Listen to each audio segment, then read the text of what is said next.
네. 안녕하세요. 네, 반갑습니다. 예. 잘 지내셨어요? 이제 벌써 3월 달이죠. 예.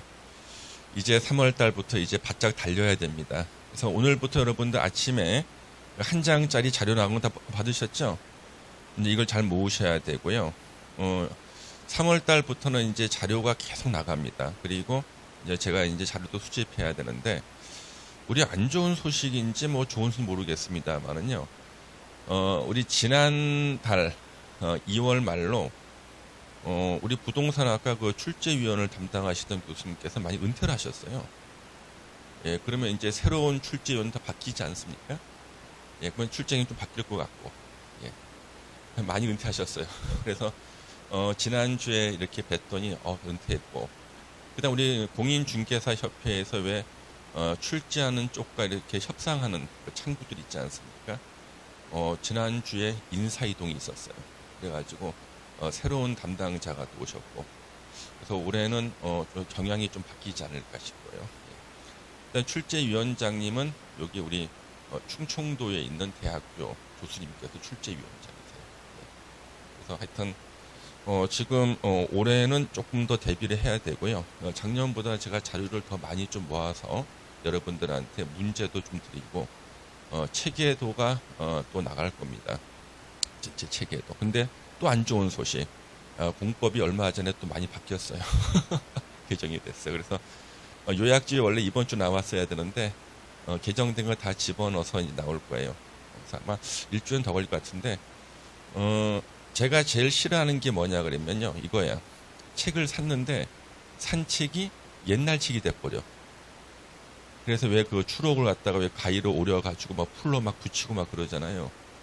산 첫날, 다음날 갖다 오려 붙여야 돼. 짜증나죠. 그래서 새 책이 헌책이 돼버리는 거 하고, 또 하나 싫은 게 책에다가 물을 엎지르는 거. 책 마르고 나니까 그러니까 쭈글쭈글해지지 않습니까? 그래서 그게 제일 싫은 것 같아요. 그래서 이번에 아마 최신 내용까지 다 포함해가지고 이제 그 책이 나오면은 그거 가지고 달달 외우시면 되고요. 예. 자연스럽게 인쇄기에 인쇄 걸기 전에, 예. 그래서 원고가 딱 들어가서 바로 이제 만들기 직전에 이제 스톱을 시켰기 때문에 최신 내용 나올 겁니다. 그래서 이번 달은요, 이제 지난달보다 조금 더 깊이 있게 들어가고요. 객관식 문제를 대비해가지고 이제 공부를 할 겁니다. 그래서 여러분들 이제 매일 나눠드리는 자료 있잖아요. 그냥 이거 버리지 마시고 잘 모아놓으셨다가 복습할 때 한 번씩 해보면은 정리도 잘 되고, 그 다음에 이제 제가 수집해온 문제들이 있을 거예요. 자, 문제 수집해와야 돼요. 그런데 이제 어떤 교수님이 또 새로 오시는지는 참 제가 다음 주제 휴강이거든요. 가서 얼굴 한 번씩 벗고 어느 분이 오시는지도 좀 봐야 됩니다. 특히 이 공법 같은 경우는요, 출제위원이 10명이에요. 예, 우리 민법하고 개론은 5분인데 왜 10명이겠습니까? 하도 법이 많기 때문에. 예, 교수님 10명이나 돼요. 그래서 다른 민법이나 개론보다 2배나 많은 출제위원이에요. 그다음 선정위원도 5명이에요. 예, 10명이 낸 것을 다시 5명이 선정하죠. 그래서 이 공법의 벽만 넘기면은 여러분들은 합격하십니다. 그래서 예, 공법 선생이 제일 힘들어요. 예. 다른 교수님들은 뭐한 5분이면은 뭐 누구 되겠다 싶을 텐데 이건 10명이니까 좀 쉽지가 않습니다. 자, 이제 3월 달부터 공부를 하시면은 조금 더 이제 쉬워질 거예요. 자, 보겠습니다. 우리 부동산 공법의 의. 자, 이렇게 좋은 말이 많이 나옵니다만은 핵심은 뭐냐? 부동산 공법은 부동산에 대해서 규제와 조정을 가하는 게 핵심입니다. 그래서 부동산 공법은 부동산에 대해서 규제와 조정을 가한다. 부동산에 대해서 요 규제와 조정을 가하는 겁니다. 그래서 부동산 공법은 국민들이 가지고 있는 부동산에 대해서 국가나 지자체가 규제도 하고 조정도 가하는 모든 법을 다 우리는 부동산 공법이라고 그러고요. 원래 부동산 공법에 해당되는 법의 가지수는 제가 세어봤어요. 118개 법률이 있어요. 118개. 엄청나게 많죠. 자, 이 118개 법률 중에서 우리 공인중개사가 중개업할 때 꼭 알아야 되는 법률 6개. 6개만 딱 꼽아서 우리 부동산 공법의 출제 범위로 한 거죠. 그래서 여러분들은요, 그 중에서 아주 일부만 공부하시는 거예요. 예. 이 6개의 법률 중에서 제일 중요한 게 국토의 계획 및 이용에 관한 법률, 예, 부동산의 기본법, 보통 우리가 국토계획법이라 그러죠. 그다음에 이 부동산 공법은요, 바로 주로 이 계획을 세우는 내용들이 많이 나와요. 그래서 행정기관이 계획을 수립해서 우리는 이것을 행정계획이라고 그래요. 그러니까 우리가 이미 공부했던 계획들 많지 않습니까? 뭐 광역도시계획이든 도시군 기본계획이든 용어 다 행정계획이라고 그럽니다. 그래서 행정계획은 행정주체가 일정한 행정활동을 위한 목표를 설정하고 그 목표를 서로 관련성이 있는 행정수단의 조정과 종합을 통해서 실현하기 위한 활동 기준의 설정이나 그 설정 행위를 말한다. 읽었지만 무슨 말인지를 모르겠어요. 그렇죠? 어렵죠? 예. 제가 써놓은 이유가 있어요. 이것이 요 문장 그대로 시험 기출문제에 나왔었어요. 그래서 내가 야 이거는 행정법 시간에 법대 강의 시간에나 나오던 얘기인데 세상에 이걸 갖다가 시험에 냈거나 중개사 시험 문제 그것도 1번 문제 낸 거예요. 예. 딱 보는 순간 이거 어디서 많이 들어봤거든요. 이 문장 자체가 똑같아. 그래서 제 행정법 책을 딱 꺼내서 봤더니 제 밑줄 쳐놓은 거예요. 그 교수님이 출제위원장이셨어요. 그래서 그 당시는 공법 교수님께서 예. 지금 현재 출제위원장님께서는 현재 공인 중인 출제위원장님은 부동산학 개론전공입니다. 예. 자, 그래서 우리는 그냥 행정기관이 수립하는 계획이다 이렇게 생각하시면 돼요. 그냥 쉽게 행정기관이 수립하는 계획, 수립하는 계획. 여기 바로 이제 행정계획입니다. 예. 그래서 개념만 간단하게 보시고요. 이런 것들은 개념만 간단하게 보시면 되겠습니다.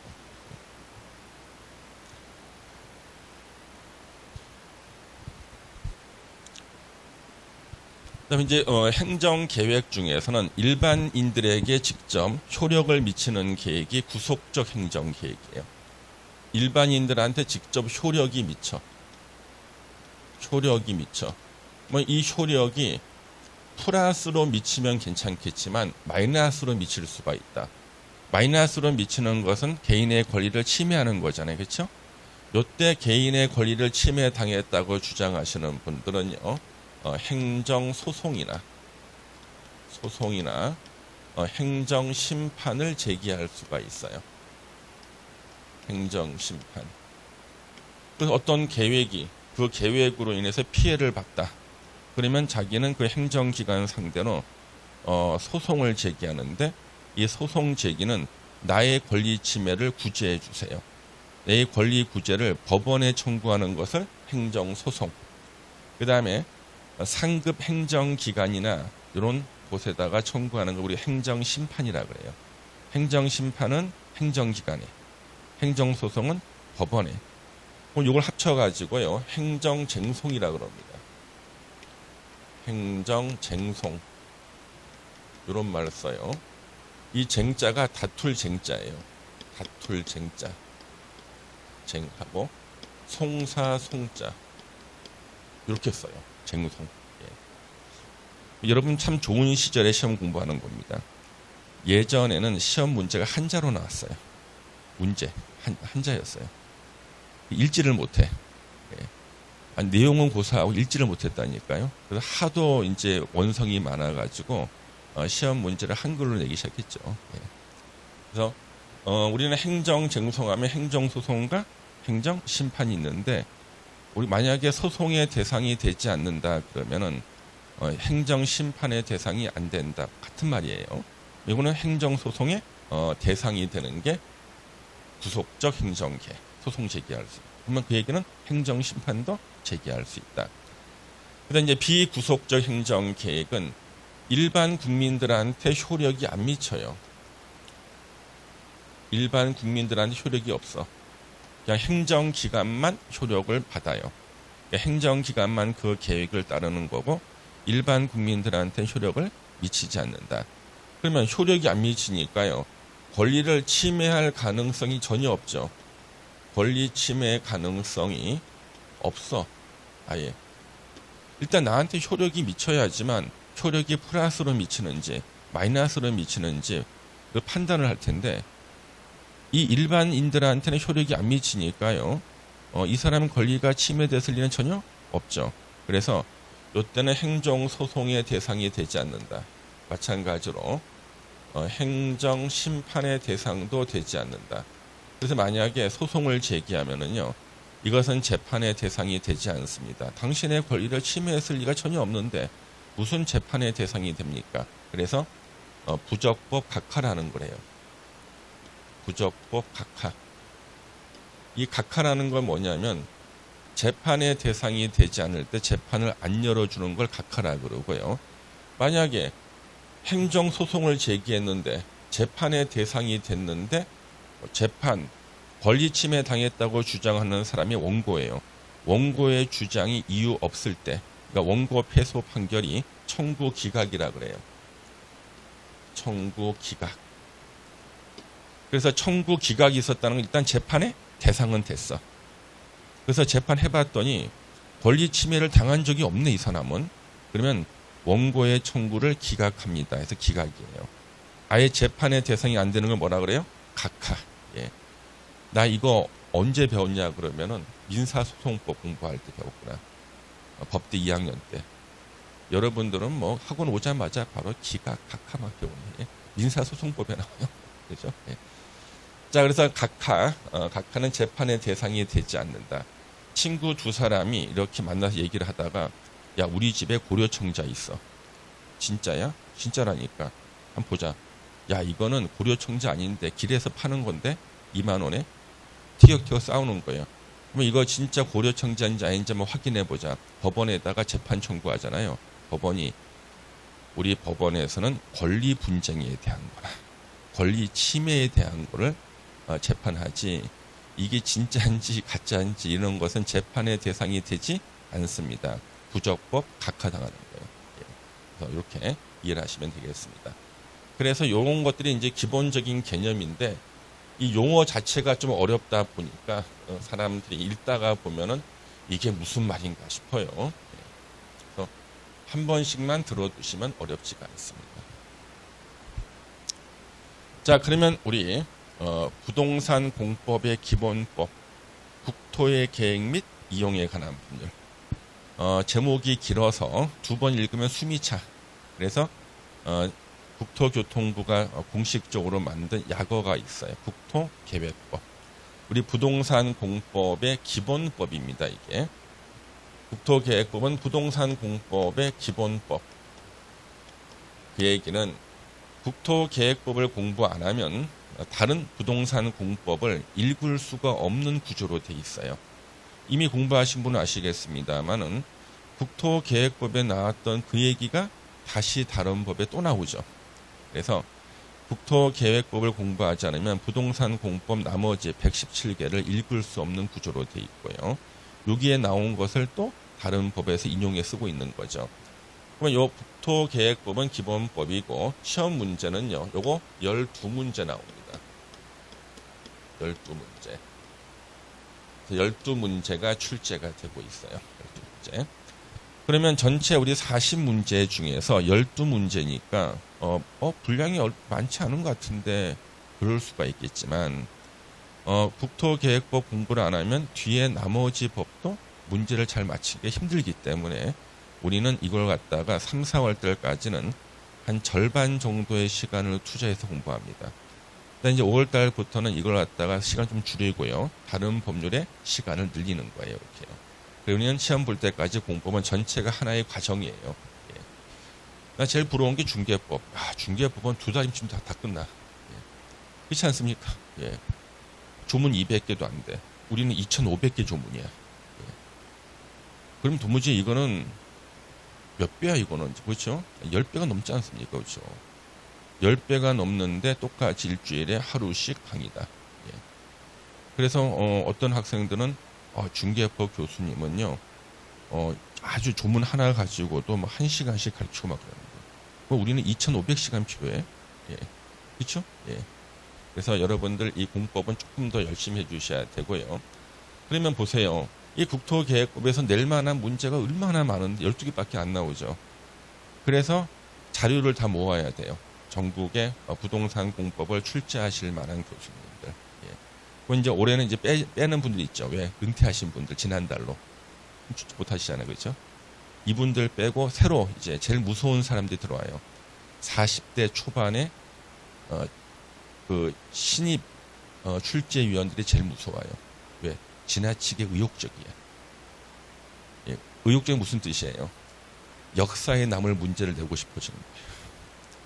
그 문제는 쉬운 거야, 어려운 거예요? 그렇죠. 예, 그때는 고민스럽습니다. 제가 다음 주 한번 가가지고 정찰하고 오겠습니다. 근데 하여튼 예전에 말도 안 되는 문제들 나왔을 때가 바로 이 40대 초반의 신참들입니다. 근데 가장 쉽게 문제 나왔을 때는요. 그 회장님들, 부동산 공법학회 회장님이 출제할 때 있잖아요. 문제가 제일 쉬워요. 왜? 내가 아무리 문제를 쉽게 내도 다른 사람들이 나의 그 어떤 실력을 의심하질 않아. 그렇지 않습니까?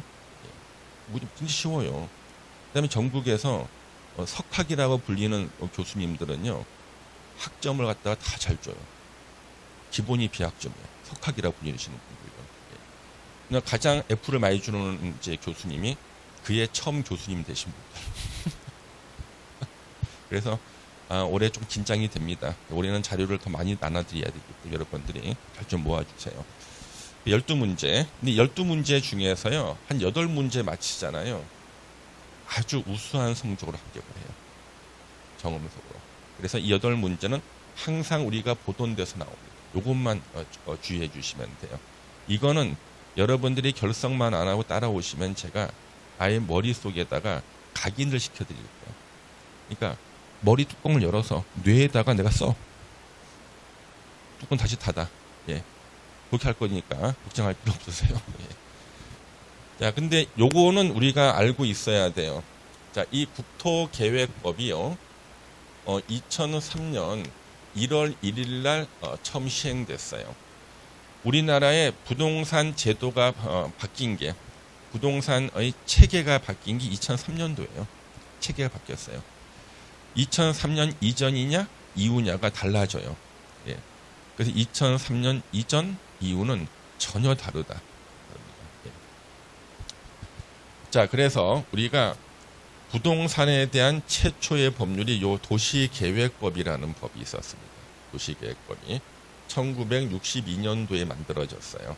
그러니까 제가 태어나기 한참 전에 전 본 적이 없습니다. 혹시 이 법 보신 적 있습니까, 여러분요? 62년 이전에 태어나신 분 혹시? 예. 그래도 안 보셨지, 그때 어렸을 테니까. 그렇죠? 예. 예. 62년도가 우리나라에서 부동산 관련 법이 최초로 생긴 게 62년도 도시계획법입니다.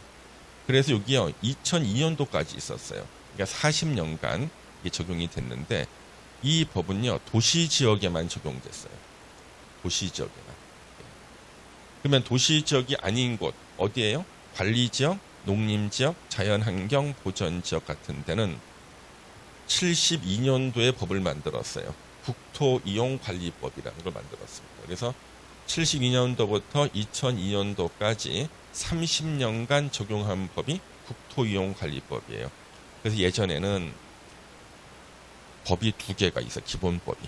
그래서 도시지역에서는 도시계획법, 도시지역이 아닌 곳은요. 국토이용관리법, 기본법 2개로 나눠서 규제를 한 거예요. 그래서 2002년도까지는요. 어떤 지역에 뭐 땅이 나왔다. 그러면 제일 먼저 물어보는 게 그 땅이요.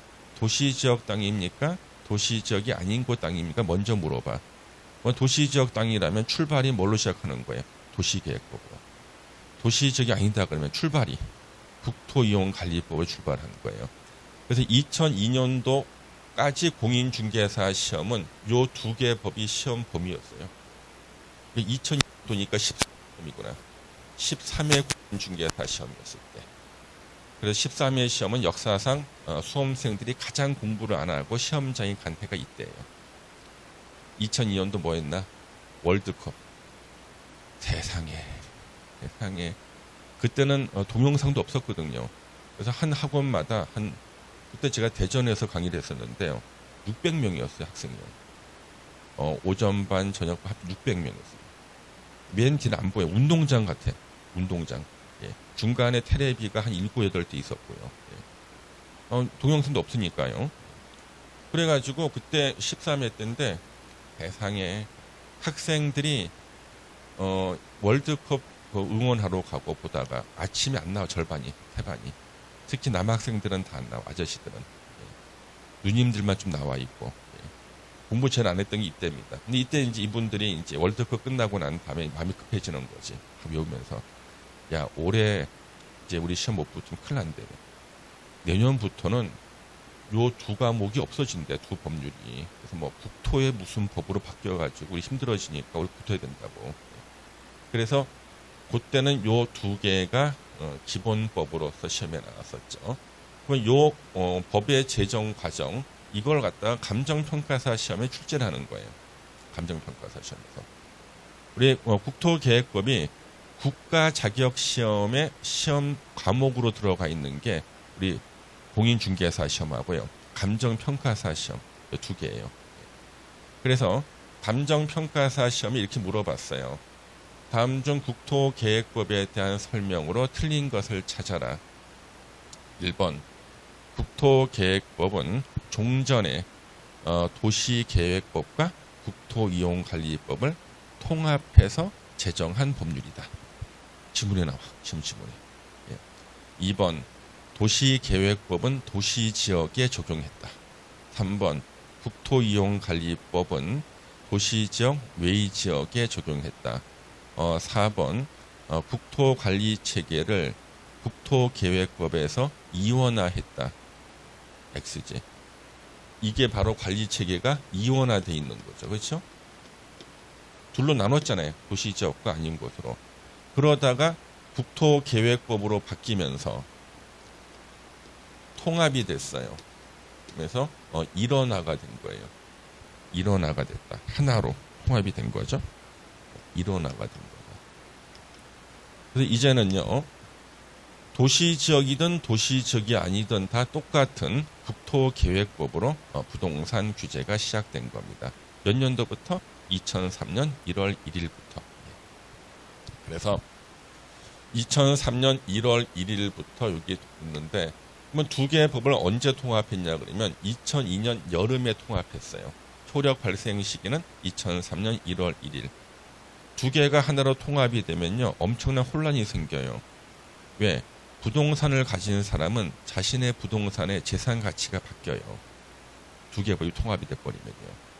지금 같으면 우리 온 국민이 다 부동산 전문가거든요. 찬성하는 사람, 반대하는 사람들 아주 시끄러울 거 아니겠습니까? 정부도 이제 걱정한 거예요. 무슨 화폐 개혁하는 거나 마찬가지니까. 언제 통합을 할 것인가? 아이디어가 나왔습니다. 2002년 여름에 통합을 하자. 월드컵 할 때. 근데 뉴스에 안 나왔어요. 이 중요한 게. 지금 기억나요. 9시 뉴스를 딱 틀면은 축구곡 나오고, 붉은 악마, 대한민국 막 나오고, 주요 뉴스라는 게 거의 안 나왔어요.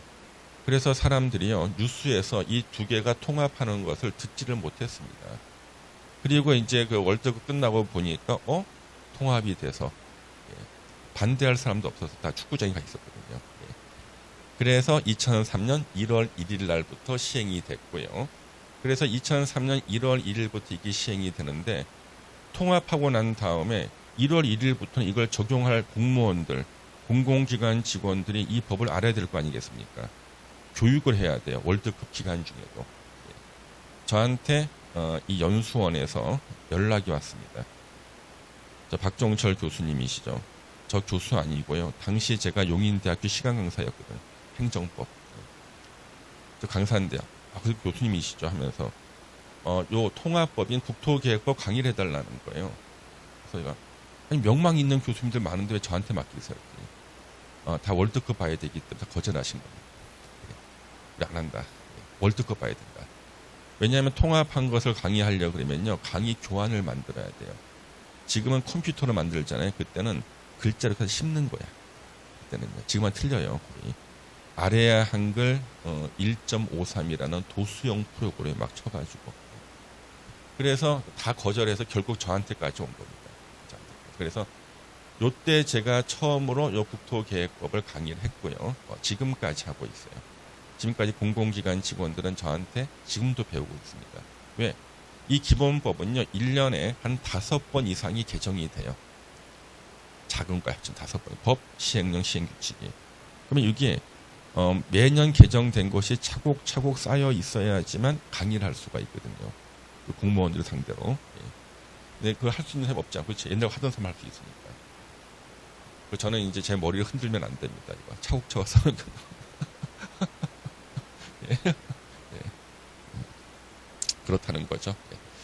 자, 그래서 요 법에 시험에 나올 것은 뻔히 알잖아요. 그렇죠? 근데 문제가 너무 광범위해. 그럼 이걸 갖다가 줄여줄 사람이 필요해요. 줄여줄 수 있는 분들은 이제 출제하시는 교수님이 그 특성이 있잖아요. 전혀 중요하지 않은 거 내시는 분인데 지난주에 은퇴하셨어. 예. 이거 빼는 거지, 이거다. 그러면 예. 자, 그 다음에 여기 보시면 그래서 2002년도까지는 국토관리체계가 이원화되어 있었지만 2003년부터는 일원화됐다. 시험 지문에 나왔던 거고. 그리고 우리가 2002년도까지는 준도시지역하고요. 준농림지역이 있었는데 요 두 개가 하나로 더해져서 지금의 우리 용도지역 관리지역으로 바뀐 겁니다. 지난달에 공부하신 분은 아시고요. 이번 달에 처음 공부한다 그래도 전혀 긴장할 거 없습니다. 지난달 동영상 좀 들으시면서 빨리 따라오시면 되고요.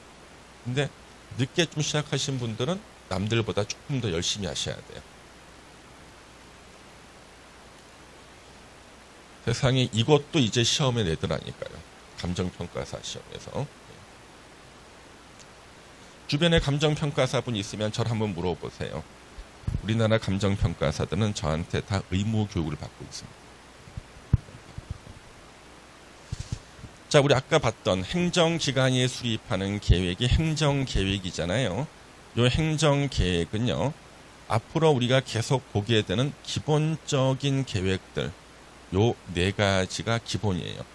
국토종합계획, 광역도시계획, 도시군 기본계획, 도시군 관리계획, 요 4개가 기본인데 국토종합계획은 우리 시험 범위가 아닌 국토기본법이라는 법이 있어요. 그 법에 있어요. 그러면 국토종합계획이 국토기본법에 있으니까 우리 시험 범위가 아니니까 우리 시험 문장이 안 나오나? 나와. 왜? 우리 시험 범위는 국토계획법에 국토종합계획이라는 단어가 나오거든요.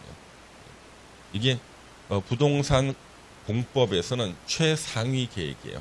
맨 위에 있는 계획. 국토종합계획. 현재 제5차 국토종합계획이 시행되고 있습니다. 그래서 이제 이 중개사관에 처음 오시고 난 다음에 대한민국에 국토종합계획이라는 게 있나 보네. 처음 알았어요. 그래가지고 국토교통부 홈페이지에 들어가서요. 자, 검색창에다가 제5차 국토종합계획 쓰면은 PDF 파일 몇백 페이지짜리가 있어요. 다운받았어요. 그러니까 좀 두리뭉실하게 써 있거든요. 어디를 어떻게 개발하겠다 막 나옵니다. 그래서 조금 더 자세한 계획이 필요할 때는 제5차 국토종합계획 실천계획이라는 게 있어요. 5년 단위로 할 아주 구체적으로 지자체 지번까지 나와. 번지수가 나와. 어디를 개발하겠다고요. 그 실천계획이라고 찾아봤더니 이걸 내가 미리 알았어야 되는데 땅 좀 사놓거나 여기다 아파트 사야 되는데 나 이제 모르고 살았거든. 예. 봤더니 동네 누구 엄마는 어디다가 뭐 사는 이유가 있었어. 그 사람은 보고. 근데 자기한테는 안 알려주는 거지. 대한민국 전국토의 개발, 보전, 관리에 대한 방향이 나오고요. 국토종합계획의 실천계획은 아주 구체적인 개발 계획이 나와요. 그래서 이 5차 국토종합계획이 나오기 전이 제 4차였거든요. 4차 국토종합계획이 수정됐을 때가 2011년도였어요. 2011년도에 이 발표가 됐는데요. 써있어. 서해안의 거점도시 평택시, 배후도시 화성, 안산, 시흥, 평택에서 새만금까지 서해안 개발축을 잡겠다. 이거 보자마자요. 사람들이 평택으로 갔습니다. 평택하고 새만금, 그다음에 화성, 평택의 배우도 화성, 안산시인도 화성 가가지고 땅 사고 뭐 사고 다 샀습니다. 그리고 이거 발표되자마자 바로 얼마 안 있다가 삼성그룹이 평택의 고덕지구에 100조 원을 투자했어요. 예. 엄청 중요하죠, 그죠? 국토종합계는요. 예.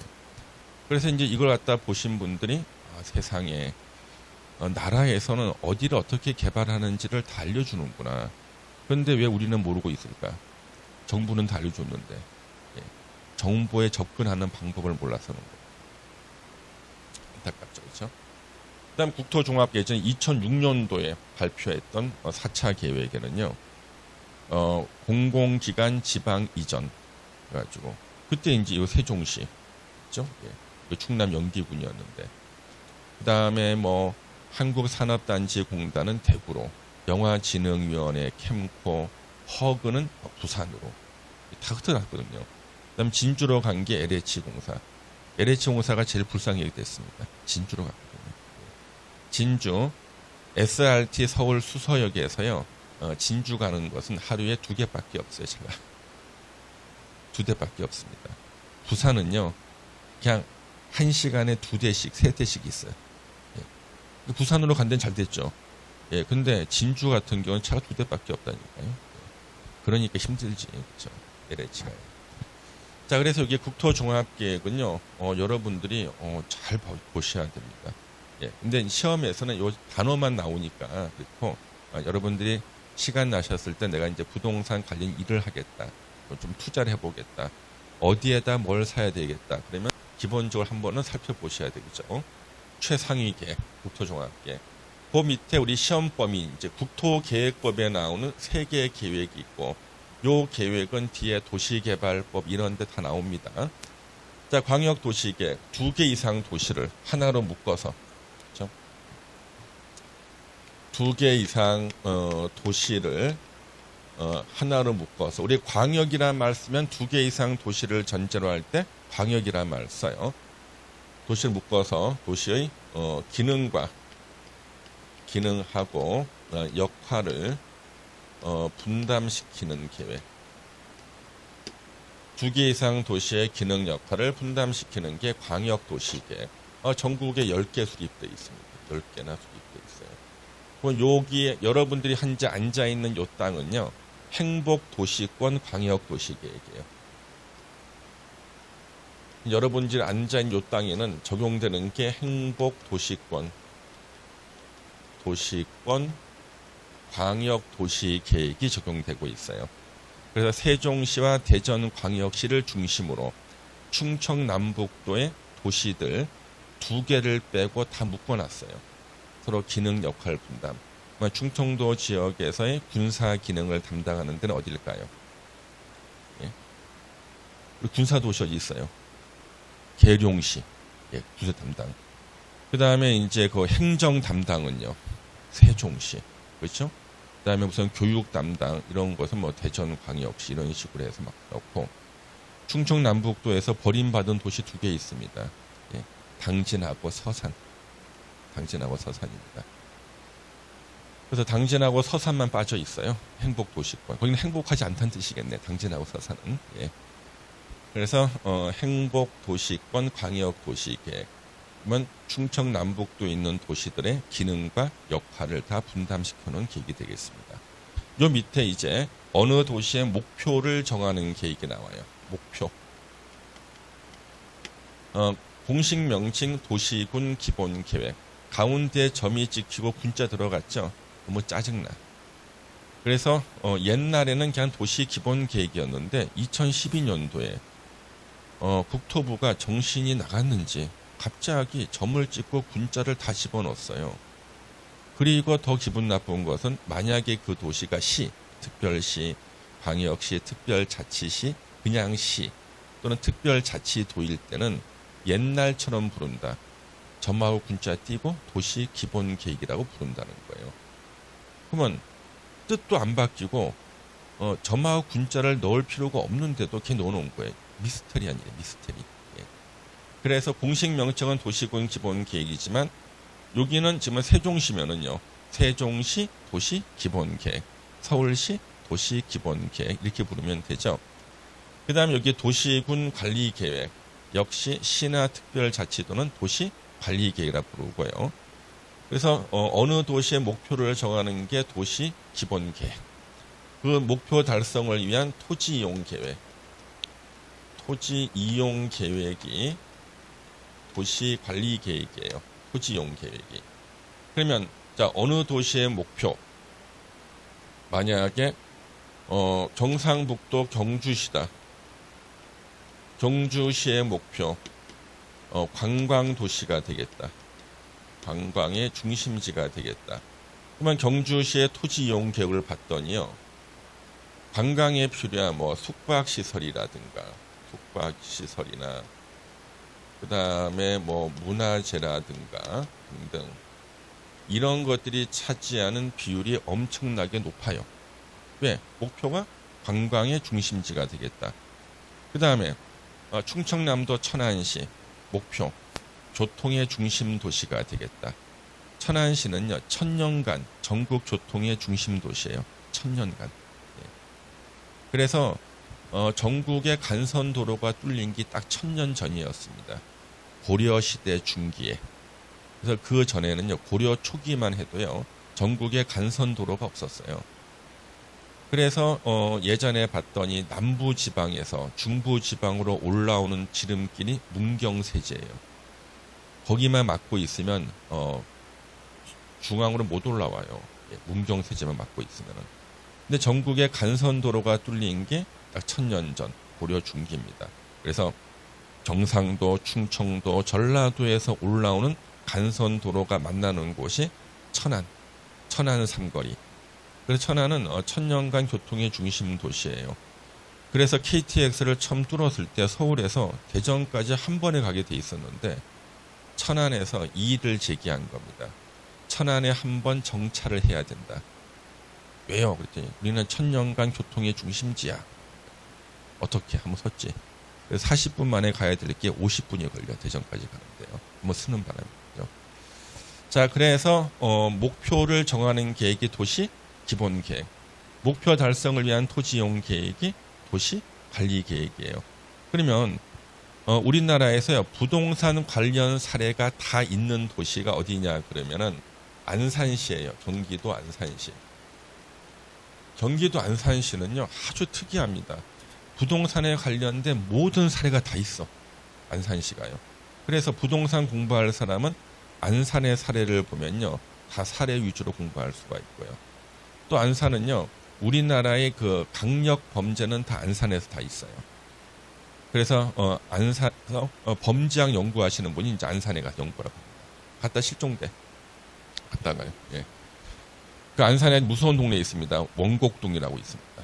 원곡동. 전국에 중국 국적자가 가장 많이 살고 있는 도시가 안산시.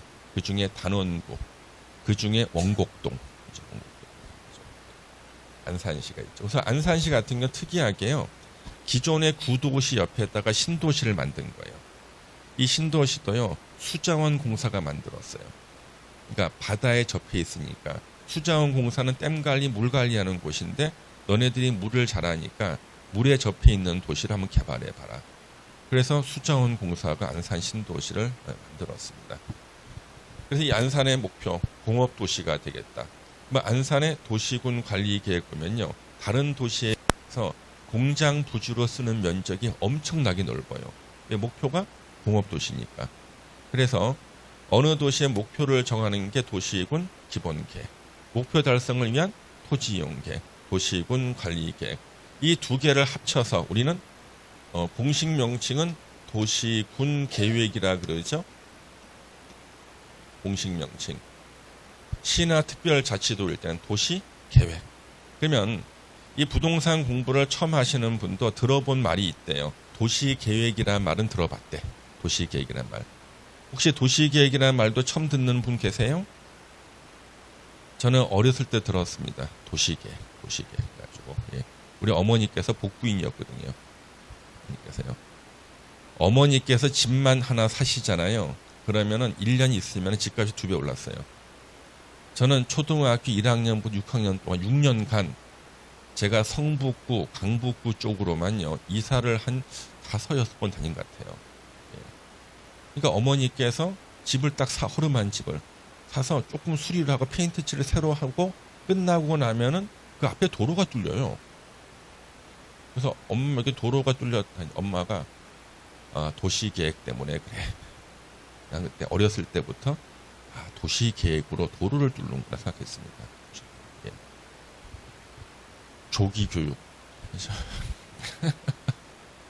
도시계획으로 도로 뚫는구나.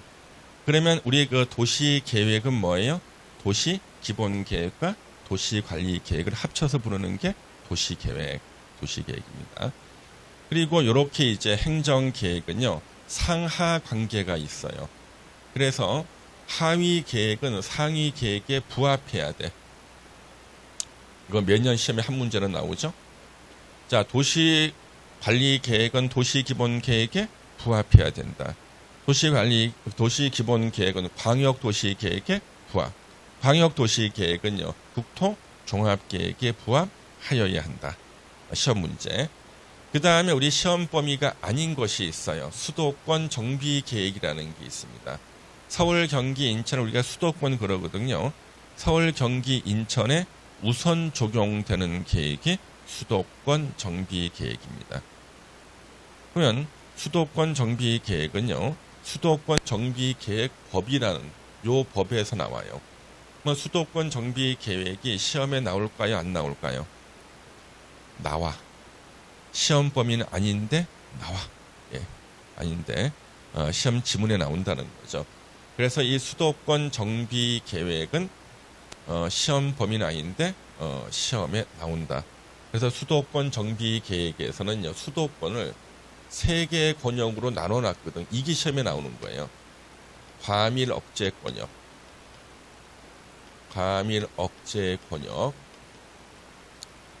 성장 관리 권역,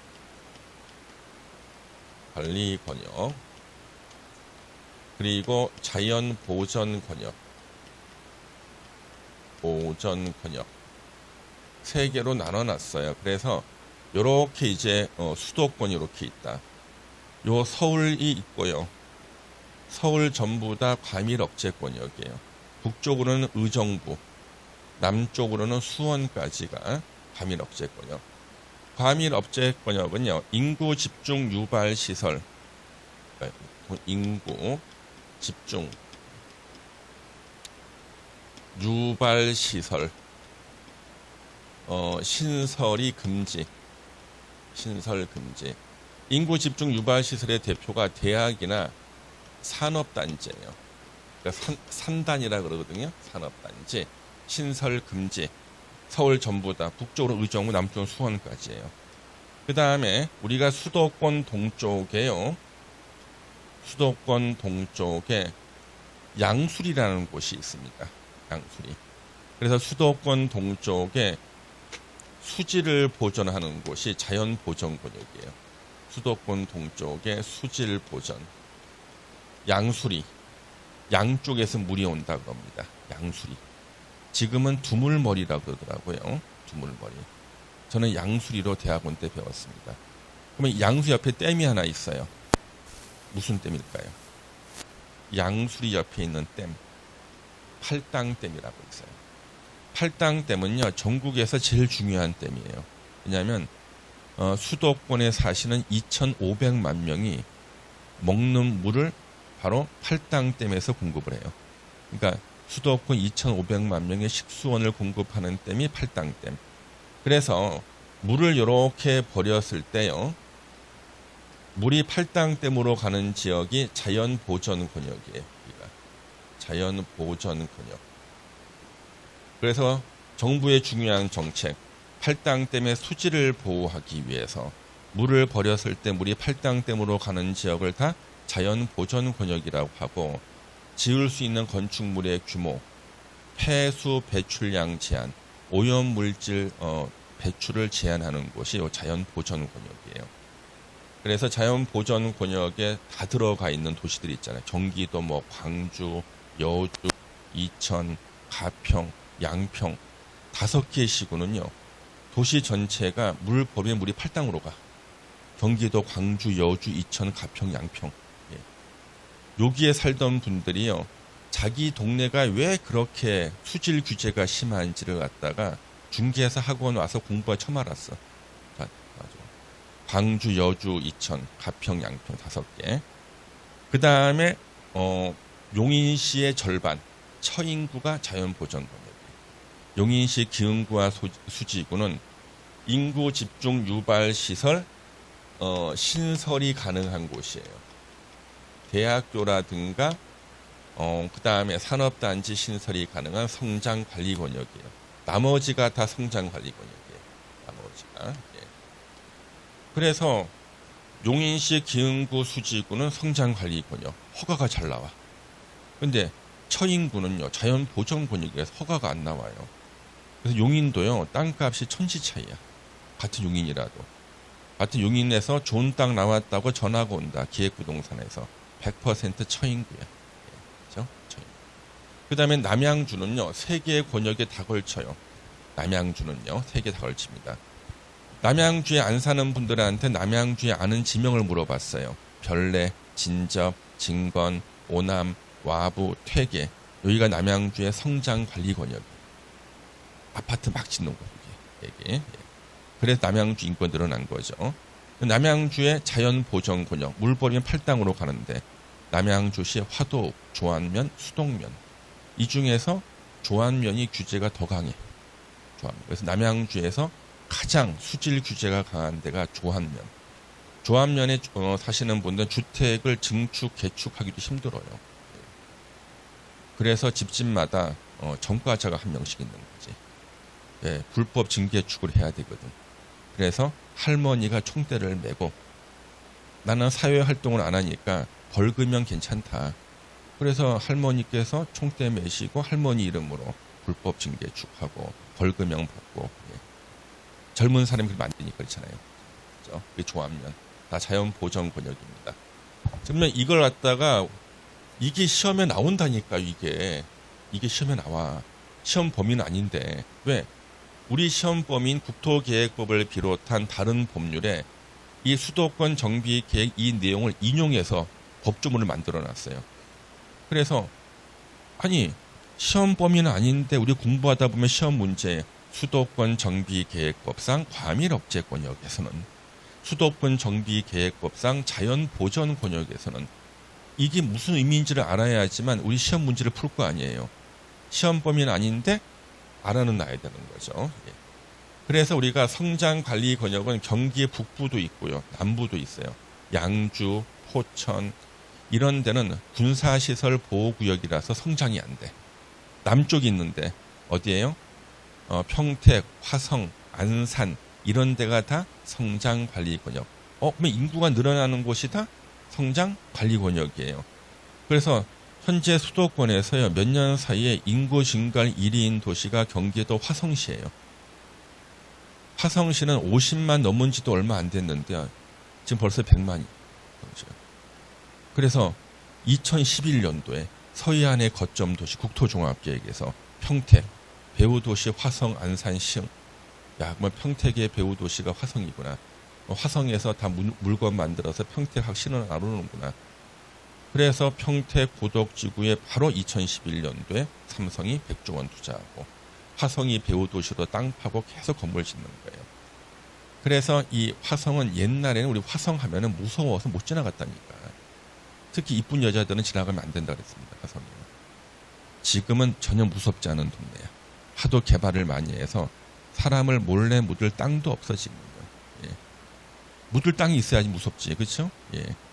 그래서 예전에는 제가 화성에 강의를 나갔었습니다. 화성시청에. 예전에. 그때 지하철역이요. 병점역이라고 있어요. 그래서 밤 10시 넘었습니다. 강의 끝나고. 병점역으로 가려고 걸어가다 보니까 교육받았던 과장님이 교수님 글로 가시면 안 됩니다. 왜요? 거기 몇 번째 피해자가 발견된 곳입니다. 한 바퀴 돌아가세요. 섬찟해. 하고 돌아갔습니다. 근데 나중에 보니까 거기가요 개발돼 있어. 지금 거기에요 유통시설 막 들어서 있고 막 돼 있습니다. 야, 세상이 이렇게 바뀌는구나. 그래서 경기 남부의 성장 관리 권역이 이렇게 인구에서 늘어나고 있어요. 그러면 여러분들은 이제 시험 범위에 해당되는 법에서 이런 문장이 나오면 이제 이해가 될 거예요. 수도권 정비계획법상 성장 관리 권역에서는 어떻든 거기는 인구가 막 늘어나는 곳이고 인구 집중 육아 시설 신설할 수 있는 곳이구나. 그러면 그 조문이 이해가 돼요. 그 다음에 국토계획법에도 나와요. 수도권 정비계획법상 자연보전 권역에서는 어쩌고저쩌고 막 나옵니다. 근데 거긴 보니까 무슨 면적이 작게 나와. 왜 면적이 작을까? 수질 보전 때문에 그렇죠? 예.